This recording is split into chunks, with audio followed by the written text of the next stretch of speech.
En Informa TVX estamos comprometidos en ahondar en esas problemáticas que se presentan en la agenda noticiosa. Por eso este espacio de entrevista y hoy estaremos hablando sobre la economía nacional. Quiero que hablemos un poco del contexto de la entrevista que tendremos en los próximos minutos. Y es que la espiral del bajo crecimiento de la economía salvadoreña podría estar determinada por las asimetrías en las condiciones en las que El Salvador ha firmado sus acuerdos comerciales, en la imposición de un esquema de tributos que impactan a los ciudadanos con menores ingresos y por el desarrollo desigual en los territorios de nuestro país. Ayer tuvo lugar el foro Lento Crecimiento, Estancamiento y Recesión de la Economía Salvadoreña, organizado por la Asociación para el Desarrollo Económico y Social de El Salvador, ADESES, en conjunto con el Banco Central de Reserva. Hoy por eso nos interesa analizar las propuestas que derivan de este foro y buscaremos respuestas que contribuyan para generar el crecimiento de la economía nacional. Por eso me da muchísimo gusto recibir en este espacio de entrevista al doctor Salvador Arias, economista y presidente de ADESES. Doctor, bienvenido una vez más. Gracias por invitarme y al espacio con toda la población. Muy amable. Muchísimas gracias, doctor. Estaremos hablando, algunas de las claves que este foro ha determinado que están generando un lento y bajo crecimiento de la economía salvadoreña. Quizás hablemos antes de estas causas, doctor, porque se ha señalado a lo largo de esta exposición un modelo neoliberal que ha generado candados para el crecimiento de la economía salvadoreña. Explíquenos cómo el modelo neoliberal en El Salvador generó esos candados a lo largo de estos años. Sí, creo que podemos hablar de 6 candados con el que introdujo el presidente del Banco Central de Reserva sobre el problema del desarrollo desigual y causa de bajos salarios, ingresos promedios en los diferentes polos urbanos del país. Creo que el tema es el siguiente. El modelo neoliberal construyó un proceso económico donde la acumulación y la concentración del capital no se queda en El Salvador, sino que es un modelo que exporta capital. Y en la medida que eso pasa, se da por diferentes mecanismos. Se da por el lado de que la tributación, que es un tema de fondo, está cargada sobre los hogares, que eso hace que la demanda sea un factor de recesión económica, no de desarrollo. Y las grandes empresas, tanto nacionales como transnacionales, realmente no pagan impuestos virtualmente. Algunas pagan poco, pero en términos netos no pagan porque los costos, en la inversión que el Estado hace en educación, en salud, en el desarrollo de la infraestructura, quienes lo utilizan son ellos y no pagan impuestos. Entonces realmente al final las grandes empresas transnacionales y que nosotros le llamamos la burguesía oligarca, las grandes empresas, lo que hacen es sacar el capital de afuera. Y entonces ese factor es un factor clave. La política fiscal, su carácter recesivo, da como resultado eso. El segundo elemento que se analiza es el comercio exterior, las asimetrías, como decías tú. Desde el marco de la Organización Mundial de Comercio, antes del GATT, y después con los tratados de libre comercio, El Salvador firmó una serie de tratados, 30 tratados bilaterales de comercio e industria con países, lo de la OMC y además TLC con Estados Unidos, con México, que han sido los más gravosos, que ha puesto a El Salvador en una dinámica de convertirse en un país importador y no exportador. Toda la falacia de que íbamos a exportar se acabó y realmente tenemos nosotros ahora una balanza comercial deficitaria en más de 5.000 millones de dólares. Y donde viene el mayor déficit es en la relación con Estados Unidos, donde supuestamente era el mercado de 400 millones que íbamos a invadir con nuestros productos. Bueno, y eso no solo agrava porque ataca la producción nacional, ¿verdad?, con importaciones, sino porque también generó una estructura productiva básicamente de maquila en servicios, maquila en textiles, claro, que no genera desarrollo de fuerzas productivas y lo poco que genera el país al final como riqueza se lo llevan para afuera. Ese es el segundo punto. El tercer punto que tenemos es que el país en esa dinámica, el Estado no tiene recursos y la economía misma se endeuda externamente. Factor que viene a ser agravado por la dolarización.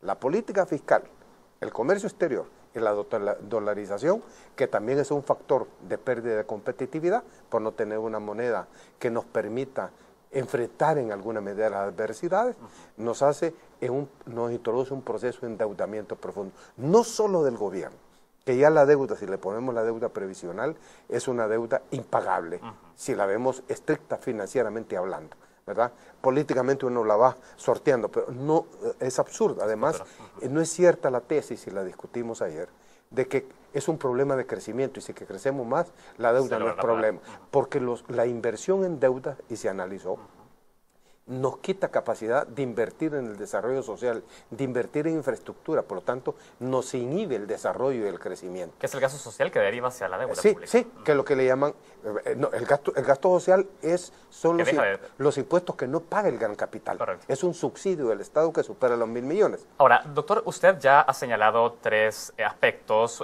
Por un lado, ha hablado del esquema tributario, ha hablado también de los acuerdos comerciales salvadoreños, ha hablado de la dolarización y, en consecuencia, también los impactos que tiene en un impago de una deuda que ya asciende a una cantidad que tiene costos sociales, porque dinero que va invertido al pago de deuda es dinero que deja de ser invertido en inversión social. Y con el agravante que la deuda no fue una deuda para desarrollar actividades productivas o para beneficiar al pueblo, sino que fue una deuda, al final, para pagar deuda, para pagar déficit comercial. Entonces, no fue una deuda virtual, positiva, sino que negativa.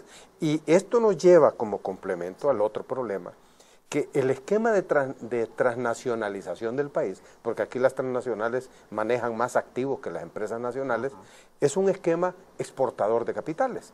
Y se establece como del año 2000 al 2014, las transnacionales se han llevado a este país por utilidades o por repatriación de capitales, más de 11.000 millones de dólares. Es decir, por más que hagan inversión, ese dinero no queda instalado en El Salvador. Invirtieron 8.000 y se llevaron 11.000. O sea que realmente están exportando capitales. Porque el diseño que el neoliberalismo, este neoliberalismo perverso que establecieron los gobiernos de Arena, estableció un mecanismo que no hizo que las empresas estuvieran conectadas al desarrollo del país, sino que fueron tratos más de ganga, de te doy esto y a saber qué negocios hicieron. Ahora, yo quiero detenerme en eso, doctor, y ser críticos sobre ese esquema neoliberal, porque si un punto tiene el modelo neoliberal y esta liberalización de la economía, es que estas condiciones que usted ha planteado, lejos de generar un bajo crecimiento, lo que deberían haber hecho es aumentar el crecimiento ante la llegada de grandes capitales que llegaran a instalarse en el país y que lograran generar un dinamismo económico. ¿Por qué eso no sucedió? Hubo condiciones en El Salvador que no hicieron prosperar un modelo neoliberal con las condiciones de este país. Por el diseño de la política, porque en otros países la inversión extranjera ha sido virtuosa en el desarrollo. Precisamente ¿Por qué? ¿Por qué? Porque lo basaron su venida en paraíso fiscal, que no pagara impuestos, o en paraíso laboral, salarios de hambre, condiciones pésimas laborales para la población. Lo hicieron en condiciones que le garantizaban por ley que recuperaba con creces lo que invertía en un corto plazo y más. Y entonces se convirtió en un mecanismo de exportación de capitales, con el agravante que como los capitalistas salvadoreños vieron que con los tratados de libre comercio se iban a meter las transnacionales y los iban a desplazar, le vendieron sus empresas. Entonces el transnacional, en lugar de desarrollar nuevas empresas en el país, lo que hizo fue comprar empresas ya establecidas de carácter monopólico, oligopólico y protegidas por el Estado. Ahora, quiero detenerme en eso porque usted ha tocado dos puntos donde la intervención del Estado es importante. Uno, justamente en la regulación de monopolios económicos, y lo otro cuando dice se permitió la inversión sin ningún tipo de esquema tributario que permitiera que esas utilidades quedaran también al desarrollo del país.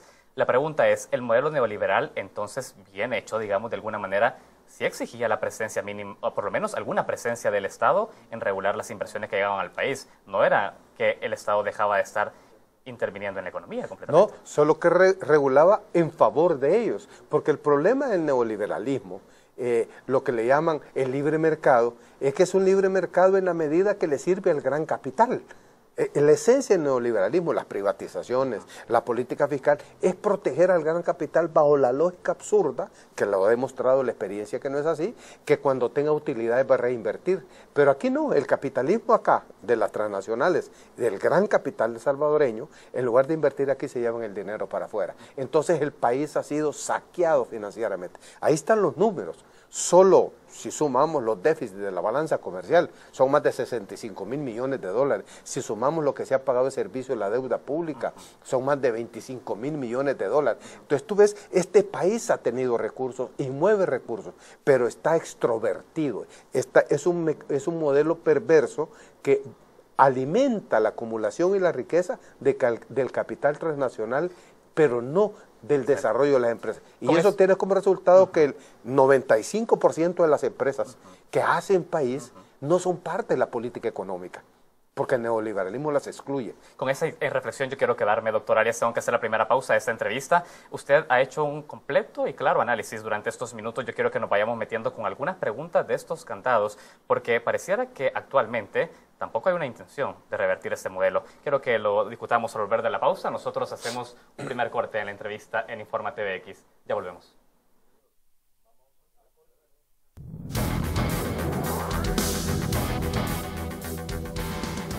Continuamos con la entrevista de Informa TVX. Salvador Arias, economista y presidente de ADESES, está con nosotros. Estamos identificando esas claves que no han permitido un crecimiento alto de la economía salvadoreña. Doctor Arias, usted en el bloque anterior ya identificaba por lo menos 4 aspectos y comenzaba ya a profundizar en algunos de estos. Ha dicho un modelo neoliberal instalado en el país que, lejos de retener las inversiones y las utilidades convertidas en desarrollo del país, este dinero ha sido expatriado y se ha ido del país.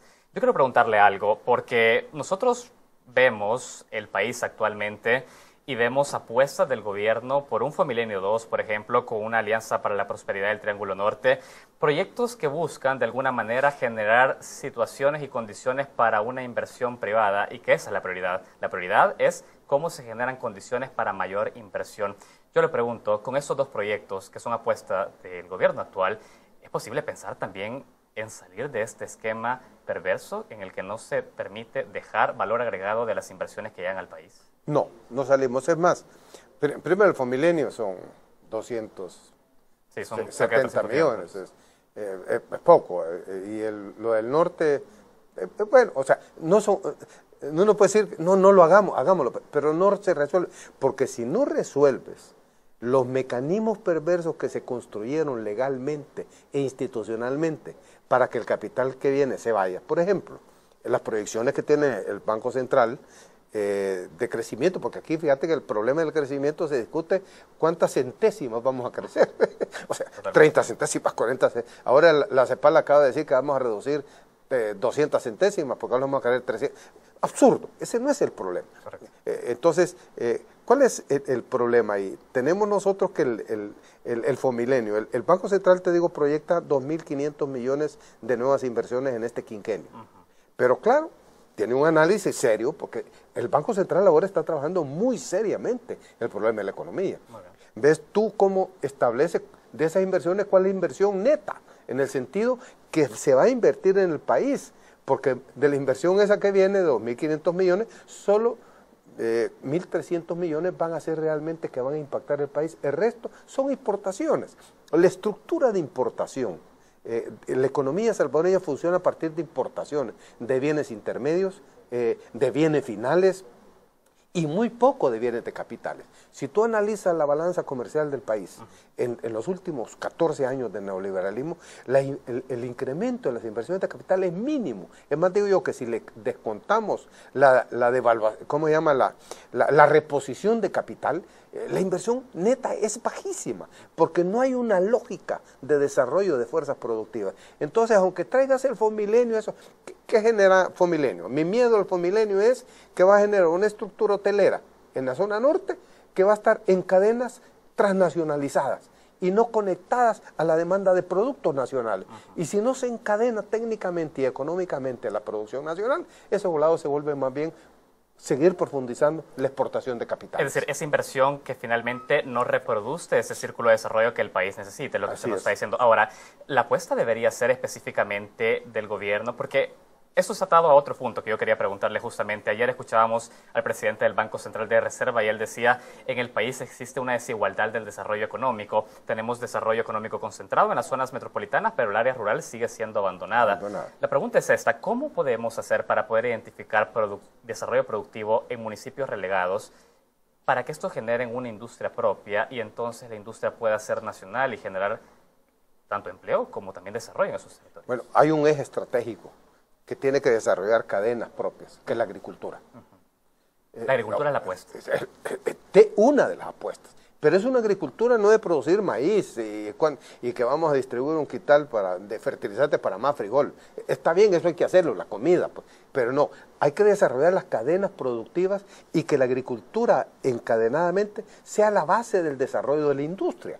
En el libro que aquel día presentamos acá, ¿verdad?, y que además tiene que estar fomentado en la organización de la familia campesina, pero organizada de forma tal que participe en lo alto de la cadena, porque si no tienes tú aquí a los campesinos produciendo maíz, produciendo frijol, produciendo caña, pero son los comerciantes y los ingenios y los beneficios de café los que se quedan con los recursos, pero no invierten en el desarrollo de las fuerzas productivas.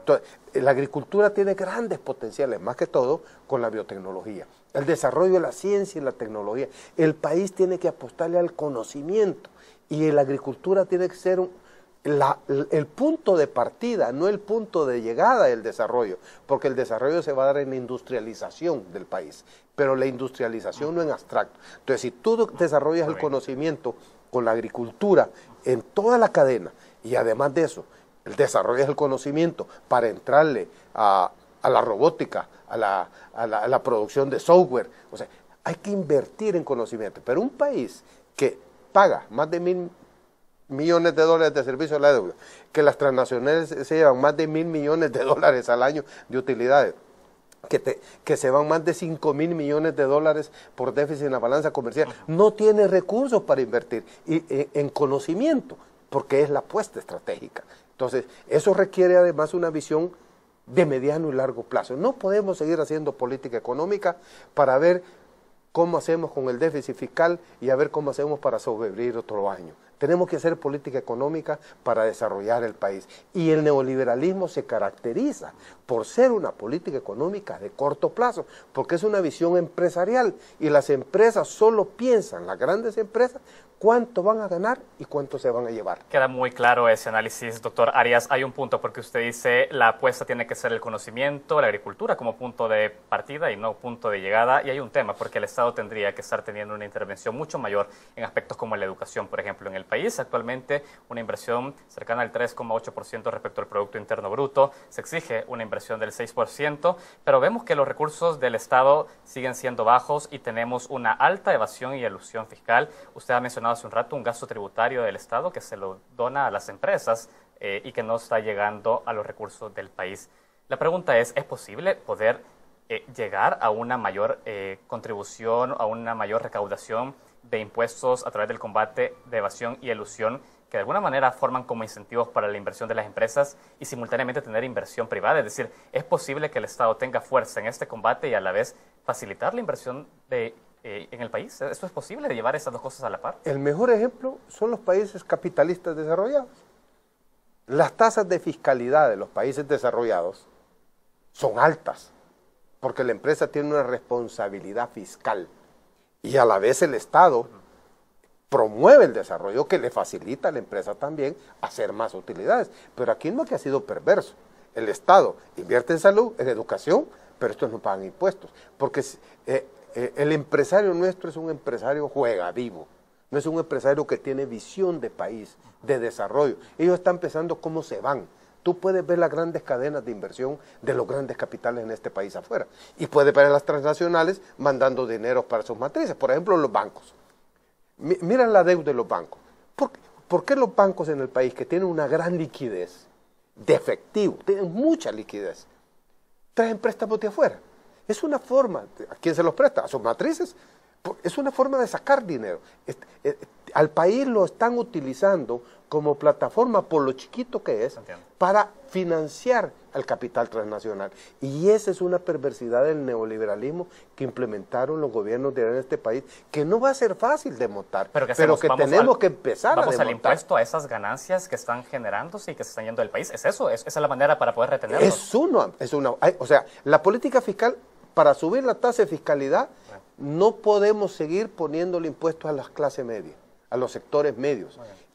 Tenemos que hacer una fiscalidad progresiva. Es injusto que las transnacionales El ministro de Hacienda lo ha dicho, son los que no pagan, de los que menos pagan o no pagan impuestos. ¿Y eso qué significa? Pero sí pagan impuestos en sus gobiernos, donde están sus matrices. Entonces nosotros estamos subsidiando la fiscalidad de los Estados Unidos y de Europa cuando son empresas europeas. Es absurdo. Tenemos que poner una política fiscal coherente para las necesidades de desarrollo del país. Salvador Arias, economista y presidente de ADECES, ha sido un gusto tenerlo en este espacio de entrevista. Para nosotros es importante poder trasladar este tipo de análisis sobre la economía del Salvador. Quiero agradecerle su tiempo y seguiremos, por supuesto, atentos al aporte que usted pueda hacer a esta discusión. Solo un minuto te pido que a los televidentes en lacartaeconomica.com van a poder acceder a todo el material del foro y los invito a que se inscriban todas las semanas. Nosotros publicamos 1, 2, 3 artículos sobre la realidad económica y las perspectivas del país, y también los que se inscribieron en la web para el foro económico, los 3 documentos centrales que se presentaron ayer, porque quiero decirte, se me olvidaba, el doctor Héctor Tada introdujo un elemento adicional del neoliberalismo, y aquí cerramos. El neoliberalismo lo que genera es pobreza y genera exportación de capitales. Y esas dos perversidades tenemos que atacar. Excelente, doctor Arias. Muchísimas gracias por ese muy buen análisis. También a ustedes que han estado pendientes de esta entrevista. Ya escucharon cartaeconomica.com es el sitio web donde pueden encontrar más insumos y material para entender este debate. Hacemos una pausa y ya regresamos.